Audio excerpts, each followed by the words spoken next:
já aceitou que não tem como você não envolver as IAs para poder codar, e a outra que se sente ofendida quando você usa a IA para codar. E aí, ponto de atenção é que realmente quando você tem o mínimo de noção, você consegue gerenciar, porque se você não tiver o mínimo de noção, ela pode acabar se perdendo e às vezes ela entra num looping onde nunca mais sai nada dali. Então, ela entra em problema atrás de problema e acabou.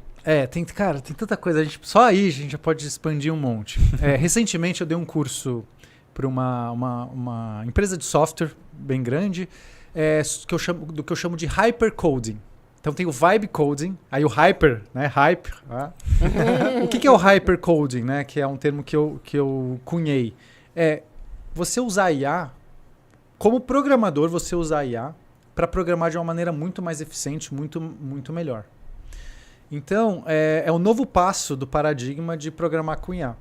Então, normalmente, a gente tem um negócio chamado pair programming. Era muito usado antigamente. Depois a gente retoma o negócio do... Tranquilo. Porque acho que, já que a gente entrou Por favor, cara. Eu quero defender muito isso, porque eu acho que é de uma ignorância. Sim. Às vezes as pessoas se sentem ofendidas porque, ao mandar o e-mail, tava lá o rodapé. Você quer que eu crie um e-mail mais formal? E achar que isso é o fim do mundo. Cara, todo mundo tem usado isso organizacionalmente para dar uma direção melhor até. E fazer com que aquele e-mail... Isso não quer dizer que você perdeu a capacidade de escrever um e-mail, por exemplo. Mas, cara, as IAs estão aí para nos ajudar. Então, você ficar brigando contra isso, eu acho muito ruim. Então, por favor, defenda aí. Esse ponto, eu acho que não é simples a discussão. Eu realmente acho que a gente tem que saber usar a IA bem para que a gente não acabe emborrecendo no processo. Ok. Então, tem sim um ponto de atenção quando você fala, eu não vou nem mais escrever um e-mail. Sim. Talvez a gente tem que tomar algum cuidado, porque quando a gente quando a gente delega tudo para a IA, a gente perde também o nosso senso crítico, nossa capacidade de articulação. Então, é claro, me ajudar a escrever um e-mail melhor parece um ótimo uso. O problema é quando isso não vira uma porta de entrada para tudo da sua vida. Né? Tem até alguns memes engraçados que a pessoa entra no bar e ela pergunta, ChatGPT, o que eu faço agora? E por mais que é um meme, do tipo, né? Vai, peça no bar. Aí o garçom, ChatGPT, o que eu faço para responder? Porque assim, é um meme, mas eu tenho um pouco de medo se as pessoas acabam levando isso ao extremo e a gente acaba perdendo nossa capacidade de senso crítico. Então, assim... Eu não acho que é de todo... É válido essa crítica. Mais uma pergunta sobre... eu concordo com você. Inclusive, eu acho que, na minha cabeça, faz mais sentido, principalmente para a nova geração. Que essa já é a nova realidade. É a realidade dela. Pra gente, é uma nova realidade. Então, durante muito tempo... Eu tenho 13 anos de profissão. Durante 11 anos... eu tive que escrever o e-mail do zero. Hoje, eu escrevo ele todo bagunçado, mas eu escrevo e só falo, organiza pra mim. Perfeito. Então, eu acho que, beleza, é um novo normal pra mim.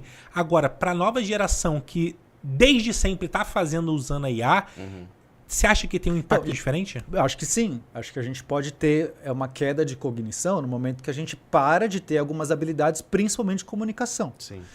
O que é bizarro, porque nesse mundo mais avançado que a gente está usando essas IAs para fazer as coisas, esses agentes que vão operar no mundo, a habilidade de comunicar é essencial. Porque quando você comunica bem para a sua IA, ela vai executar uma tarefa muito melhor. Uma pessoa que não consegue se expressar bem na hora de passar... Não estou falando de fazer o e-mail. É na hora de você conseguir passar uma tarefa, se você tem boa clareza, bom entendimento do que você quer e você escreve lá que seja um parágrafo para a IA fazer um programa inteiro ou fazer uma tarefa de um dia inteiro para você, você escreveu tudo errado ou você não conseguiu expressar, vai ser difícil. Então, acho que as habilidades de comunicação são essenciais. Então, eu tenho sim um pouco de receio de uma geração que talvez não tenha o estímulo de conseguir se comunicar bem. Mas eu entendo assim, é uma discussão meio circular e meio de assim, a gente tem que aprender com o passado. Não é muito diferente da necessidade de você ter uma academia hoje para você fazer exercício físico, tá ligado? Há algumas décadas atrás aí, você não ia imaginar que você ia ter que ir para algum lugar e pagar para você ter umas máquinas para você gastar caloria, sendo que antes era o combustível da sua vida, você tinha que usar aquilo para sobreviver. E então assim, eu acho que a gente já tem muita ferramenta para não ficar emburrecido por conta desse piloto automático aí da vida. Os próprios jogos. Você pega um jogo de RPG, um jogo de estratégia, alguma coisa assim. Então, o problema é que até os jogos eles estão cada vez mais sendo produzidos de uma forma bem canibal, bem bosta, né? Tipo assim, esses jogos de... Tipo...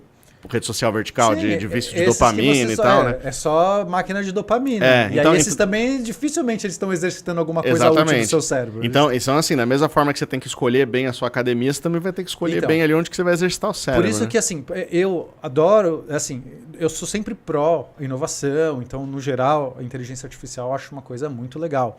Mas a gente tem que tomar cuidado com os atalhos e vai ter muita gente que vai fazer um mau uso e vai se prejudicar por conta disso. Sim. Eu sinto que na minha vida eu sou muito mais inteligente, eu consigo explorar muito mais porque eu uso a inteligência artificial. Com certeza. Antes, você vai gastar eu preciso de uma informação rápida para mim, para eu tô desenvolvendo uma tese, filosofando, trocando uma ideia, fazendo alguma pesquisa, alguma coisa. Cara, quanto menos tempo eu gasto para buscar informação, para ter acesso àquilo, e mais tempo pensando, refletindo, trocando ideia, melhor.